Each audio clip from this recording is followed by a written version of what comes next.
Today something new on the table. First of all, if I sound radically different today, if the sound quality sounds radically different, that's because I'm recording with a new headset.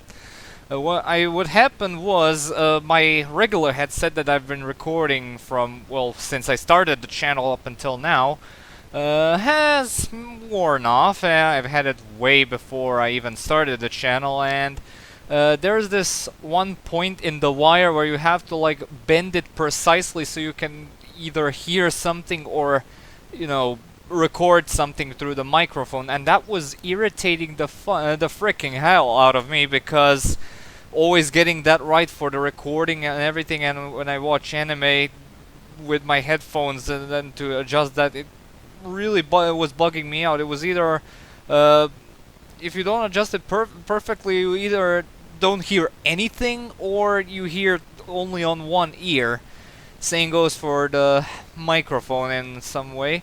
But yeah, this is a temporary solution.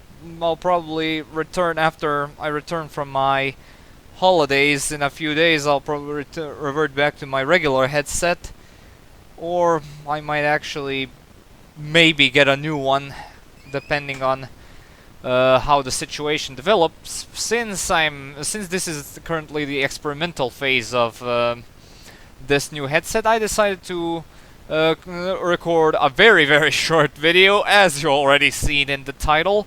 The archetype analysis we're doing today is the clear archetype used by Fujiwara Yusuke from season 4 of GX, and yes, this is an unfinished archetype in triple quotation marks because, holy shit, out of 11 cards there were, I think, a grand total of... Yeah, I think there were 11 grand total cards of this archetype.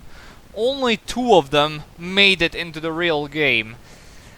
Alright, let's try to salvage this mess of an archetype, but I'm kind of disappointed and surprised how they didn't adapt the entire thing into the real game, because the archetype actually sounds very cool from when you read their effects out. They focus on this field spell right here, known as Clear World.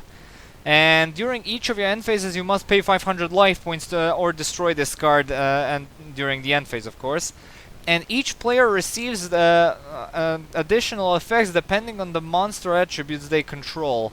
Light, play with your hand revealed at all times. Dark, if you control 2 or more monsters, you cannot declare an attack. Earth, during your standby phase, target one face-up defense position monster you control and destroy that target. Water, during your end phase, discard 1 card. Fire, during your end phase, take 1000 damage. And Wind, you must pay 500 life points to activate a spell card. So, the idea of Clear World and all of their monsters was to be not treated as as an attribute monster, while, well, all of them are dark attribute monsters, and all of them share the effect, well, in the anime, that says this card is not treated as a dark monster, meaning Clear World won't affect them. So yeah, the light effect is actually pretty. I mean, it can help you with some stuff like, I don't know what the light effect is supposed to be useful for. And since you're most likely gonna be using that light effect against Lightsworns if you're building a deck around this thing, it's not really that good.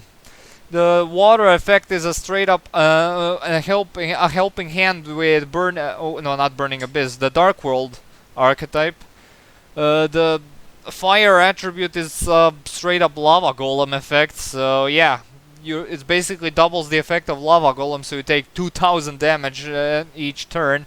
So yeah, you can probably build a fun little FTK deck with Lava Golem and Clear World, so yeah, that's the only relevant usage I can think. Wind can be fairly devastating in some very heavy pendulum spammy archetypes, and even some decks that heavily rely on spell cards to function, such as burn decks or any similar decks. The Earth effect is very irrelevant since Link monsters are mostly going to be populating the board by the time this field spell is up. provided you go second, of course. Dark can be also pretty devastating, although you must keep at least 2 of them up on the field. You must keep at least 2 monsters on the field. That applies to the opponent, of course, of which one of them is a dark monster. So, yeah. If this archetype was, like, really taken into consideration, something really good could have come from it. And their only other card is the monster Clear Vice Dragon. So yeah, you can see it's like monsters in these crystallite cases being preserved and unharmed by their Clear World spell card. That's what they're supposed to signify. However, this thing actually received a somewhat of an upgrade from the transition of the anime into the real game. And instead of having an effect, this card is not treated as a dark monster. You are unaffected by the effects of Clear World. Meaning, as long as this thing is on the field, and while you have other monsters of any non-clear archetype, you won't get affected by their attributes and everything. So yeah, if the other clear cards actually get adapted into the real game, this will be a 3 of staple, since, you know, it's a trade-in target being a level 8 and all. And has the mass immunity for every monster. So yeah. As for its other effects, if this card attacks an opponent's monster, the attack of this card becomes twice the attack of the attack target. During damage calculation only, of course. And if this card will be destroyed by an opponent's card effect, you can discard 1 card instead. Okay, so the protection effect for this thing actually very well conjuncts with the Clear World. Well, not the Clear World, the Dark World spell.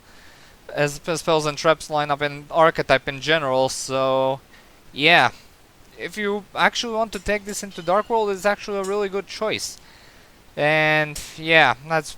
I mean, I can go straight to the grading scale right now, and again, nothing will be going past a 1 out of 3 because this archetype is unfinished. It's the fact that it's unfinished that I cannot construct any constructive arguments further than this could have been a very quirky and fun archetype if Konami actually finished it. So yeah, I don't know. Clear was actually, well, it was not clear, pun intended, what Konami was doing with this archetype. So yeah, it's not going to be clear now, or possibly in the very near future, because I don't know. What do you guys think about this archetype? It's there. You can build a, like I said, the only possible fun build you can build with this thing is a Lava Golem or Dogoran FTK, where you like give your opponent the Dogoran Kaiju and activate Clear World, so you keep, yeah, and so you keep burning him for 1000 damage and everything. So yeah, those were clear archetype. That was the clear archetype, and yeah, I'll see you guys next time with yet another unfinished GX archetype. You probably know what it is. So yeah, thank you so much for watching. Stay tuned for more business and updates. Comment, like, and subscribe. And as usual, I'll upload the next vid whenever I can. See you all. Have a good day and peace.